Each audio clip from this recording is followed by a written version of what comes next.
How's it going, everybody? This is David Edge with Two Edges Smash Gaming, and today we're going to take a look at how to play Batman the Animated Series Gotham Under Siege from IDW Games.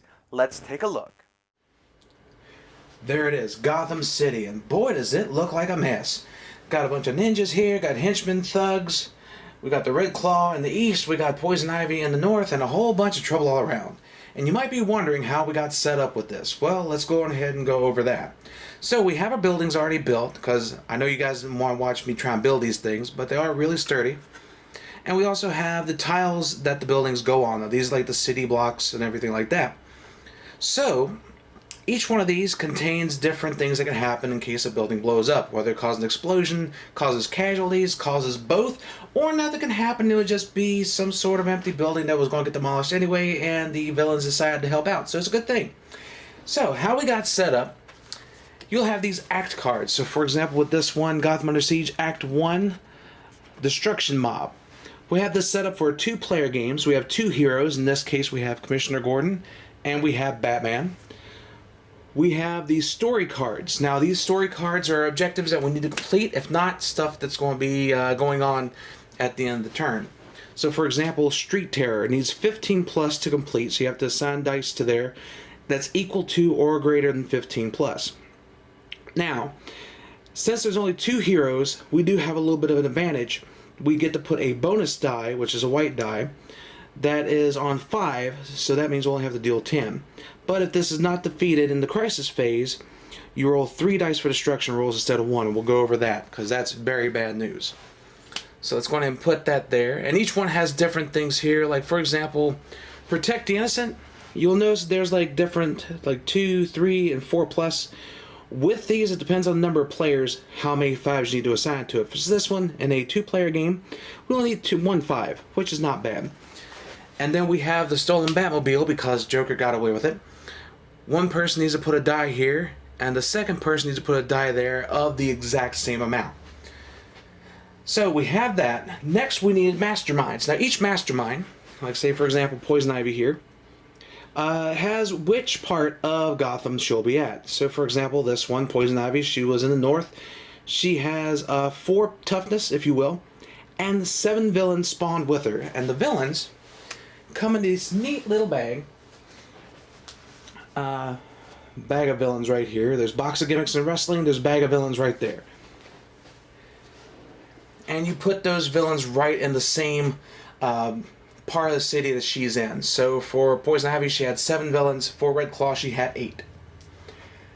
And the last thing we had to do is put 4 more villains. Now, with those villains, we were able to put them from north and go clockwise. So each one we draw one out of the bag, put one here, here, here, and here. That's the reason why the ninja is so lonely, and the henchman's just there because he wants to be there. Now, once we have everything set up, we do have this cool little Gotham tracker. Let's get a little close up here. And you'll notice there's 3 different things. So you have the bat signal, you have explosions, and you have casualties. Now, if the casualty or explosions ever hit 0 before you get to the end of Act 4, you lose the game, which is bad news. But the bat signal is pretty helpful because you can actually subtract 1 to add or subtract a pip from your die. So for example, if you need to complete, like say this one right here, Protect the Innocent. If you need a 5 but you land on a 4, you can use one of those bat signals, turn it to a 5, and then place it on that card. Now, last thing we need to go over are the player cards. Now, the player cards, each turn you'll be rolling dice, and you will have different options to choose from. You'll always have like one main objective here that you can put a dice on, so you'll never have a wasted turn. And a lot of these will cause you to move. Now, in movement in this game, the only way you can move is by the actions on your cards. So, for example, Batman's going to start in the east, and I got Commissioner Gordon and a GCPD in the north. Batman has an ability to where he can move to any battlefield. Now, he can move to one of the battlefields here, or he can actually move to the rooftops. Now, if he moves to the rooftops, he can hit any battlefield, which is amazing. But the only problem is there comes a time in the crisis phase, which unfortunately comes up after the hero phase, which we're about ready to go over, that building is going to blow up. But you can defend against it if you're on the ground. So we'll go over that. So it's a good thing to be up here, but if you get to the crisis phase and you want to perform what's called a heroic defense, you need to be on the battlefield to be able to take care of that, or else stuff's just going to blow up and you're going to have to deal with it. So you have right here on the card, we also have I Am Batman, which is his constant ability. When performing a heroic defense in the crisis phase, you may re-roll your attack die one time. Now this will come in handy, and we'll go over the crisis phase in a second, and heroic defense. And you also have these 2 tokens, and these tokens let you do a special ability on the bottom. So for example, Batman has the Batarang, because why not? Once per activate hero step, Batman may discard one of his tokens to throw the Batarang, ricocheting it all around the battlefields, defeating the highest ranked villains in each battlefield, including his own. So most of the time you're going to do this to knock out masterminds, but you only get 2 to deal with. Now there are ways of getting those back, which isn't a bad thing, but we'll go over that shortly. Alright, next thing we need to show you are the skill cards. Now these cards will give you an edge when defending Gotham City. Now at the beginning of the turn, you'll flip over the top 2 cards, you'll look at those, and you'll be able to choose which one you want to keep. The other one gets put on top. So for example, let's go ahead and have Alfred. Now with Alfred, what he does, each time you play a 6, gain 1 bat signal point, which we went over, those are going to be good for you. And you may discard this card after any roll to flip from wounded to healthy. Now, that's one of the ways to lose the game, besides knocking your tokens off. So you'll see we have the cool card right here, but on the flip side, there is a wounded side. Now this happens at some points during the game, but also specifically during heroic defense. Because when you perform that, you can get wounded. 2 wounds on the same character and the game is over. Now there are ways, like Alfred here, to be able to flip your wounded side back to healthy, and then you can take damage, go back to wounded. Alright, so we went over all that. We have the act cards there. We have Batman in the east. We have Commissioner Gordon and the GCPD in the north. Now we get to have some fun. So we're going to roll some dice. So let's say, and each player will be able to play simultaneously and communicate together. But for the sake of this, I'm just going to go 1 character at a time real quick to show you how a turn would go. So let's say Commissioner Gordon rolls here. He's got a 4, a 5, a 1, and a 3. Now he has a lot of people up here and he wants to deal as much damage as he can. So he would converse with the group, hey, do you mind if I take a bat signal point? And everybody will say yeah, because they want to see him succeed. And he can flip this 5 to the 6 and place it on the card after I knock down the building. Place on this card on the card ability Bullock in a China Shop, which I love that, by the way. When activated by placing a 6, roll 2 bonus die and place them on police raid or story cards. If rolling doubles on the bonus die, Bullet goes too far and also destroys 1 building. Now, you may be asking yourself, where are the bonus die? Well, you'll get a bunch of these white die here, like these here. Those are your bonus die. Each character has their own assorted colors, so you're good to go on that. So let's roll these and see what happens. So, thank goodness the one time I didn't want to roll doubles. So we have a 5 and a 1. So we can put a 5 over here on Protect the Innocent. Now that takes care of that. We go on ahead and tap that, or excuse me, turn it sideways because we can't use tap because that's a different game. And that nullifies that. So in the crisis phase, we don't have to worry about that card harming us. Now we also have a 1 here, and we can put the 1 on the police raid. Now with police raid, to activate this, place any die here. Deal damage equal to that die. Place +1 to villains on the GCPD battlefield. Now it's only 2, but I got these 2 thugs here. They're just causing a lot of harm, so they're getting out of here. So we have them taken care of, and that would end the turn. You can only place 1 die per round of play. So now let's say Batman going ahead and rolls here, and he has a 2 3s, a 4, and a 5.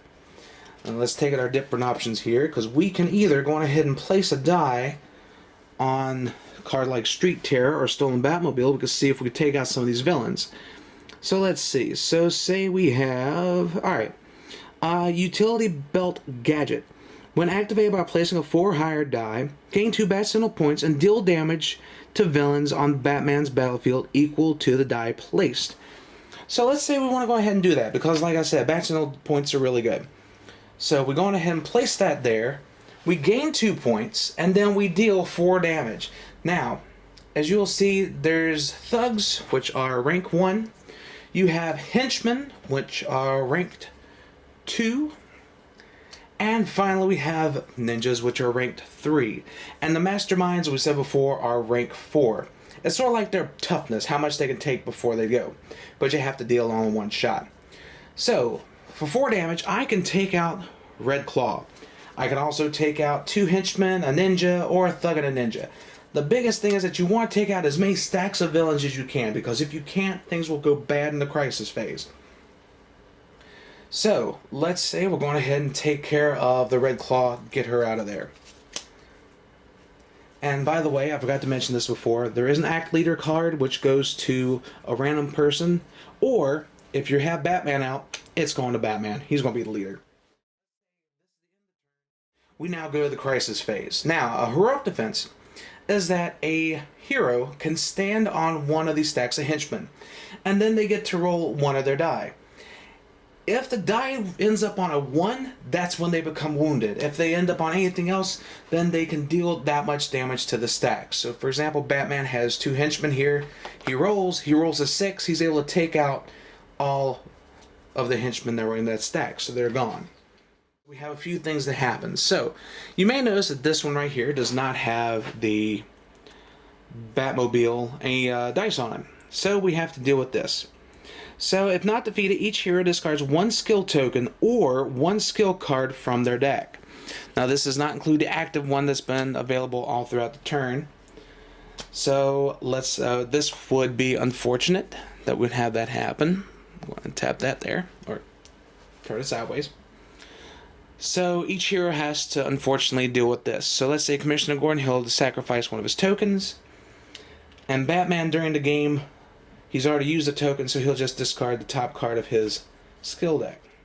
Alright, so that takes care of that. Now we go into the crisis phase part 2, which is having to deal with any villains that are left out. So for example, we have a lot of henchmen here that didn't get taken care of by Commissioner Gordon.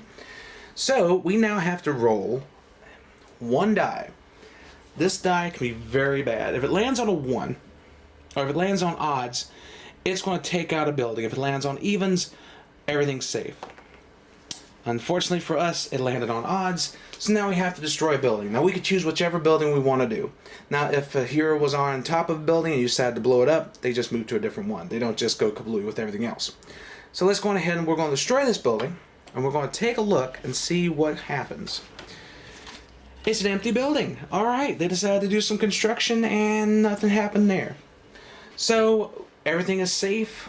Once everything's resolved, we check on the status of Gotham City. This to make sure that all the buildings are still standing, and if these tracks go to 0, and also we check for anything else that might be going on. But everything else is good, so then you would reset to Act 2. You do the same kind of layout, following the Act 2 story parameters here, and everything of that nature. Now, the big thing too is that there's always going to be something that the Act Leader can do. Now, a lot of times it's something that's really good, like for example, you may discard top skill card of your deck to gain 1 bonus die of this act. Not bad. You want to use your skill cards for later on down the line, but a bonus die can help out in most situations. On the other hand, some of these can be really taxing because it's a good thing, but you have to deal with the bad that follows. So, but that's how it's played. It's a simple, easy, fun game to play. So if you're a big fan of the animated series like I am, or you're a big fan of Batman, or if you're a big fan of villains, because you have all sorts of really cool villains that are represented, including the Sewer King, which I'm still trying to figure out why he's in this game. But you know what? I'm not going to question. But there you have it. That is how to play Batman, the animated series, Gotham Under Siege, from IDW Games. Well, there you have it. That is Batman, the animated series, Gotham Under Siege from IDW Games. A great cooperative dice game for the Batman lover and all of us. It is a great cooperative game. You're able to talk battle strategy, figure out what you want to do, where you need to go to on the battlefield. You're able to just do a whole tactical strategy meeting, if you will, before the crisis phase comes up. So you're able to get all that stuff taken care of. It's a lot of fun. It's definitely one of those games to where it's fun for 2 players, but it's great for 5 because you get to have so much more options. but you have to deal with a lot more villains too, which is even better. It's the fun part of it. It's a challenge and it's fantastic. IDW Games, you hit a home run with this one. Thank you guys so much for watching our video. As always, make sure you click the bell above so you never miss an upload. Also, check out our Facebook page at facebook.com/2EdgesSmashGaming for more gaming information all around the web. That includes stuff coming up in 2019, events coming up as well, and also the holiday season's upon us, and us here at 2 Edges Smash Gaming have a big giveaway we're getting ready to do in conjunction to our fundraiser this year. So definitely check that out. So thank you guys so much for watching this video, and until next time, take care.